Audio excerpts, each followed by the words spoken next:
दिवाळीच्या सुट्टीचा शेवटचा दिवस तो होता म्हणजे रविवार आणि त्याच्या दुसऱ्या दिवसापासून सोमवारपासून रोजचं रुटीन चालू होणार होतं, मुलांच्या शाळा क्लासेस. आणि म्हणून ही सुट्टी सगळी अशीच गेली आणि हा शेवटचा दिवस रविवारी या दिवशी आम्ही प्लॅन केलं कर्जतची लेणी पाहायला. तर या लेणीचं नाव आहे कोंडाणे लेणी. कल्याणपासून साधारणपणे कर्जतला पोहोचायला तासभर जातो आणि कर्जत स्टेशनपासून लेणीपर्यंत पोहोचायला तासभर जातो. तर असं इतकं अंतर आहे. पण ही जी लेणी आहे खूप सुंदर आहे आणि आजूबाजूचा परिसर देखील तितकाच रम्य आहे.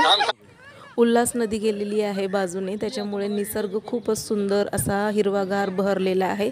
हिवाळा सुरू आहे पण तरी देखील पावसाची हजेरी आहे. आणि इथे येताना शूज नक्कीच घाला, कारण की रस्ता खूपच असा सटकणारा म्हणजे स्लिपरी आहे, त्याच्यामुळे शूज नक्की घाला.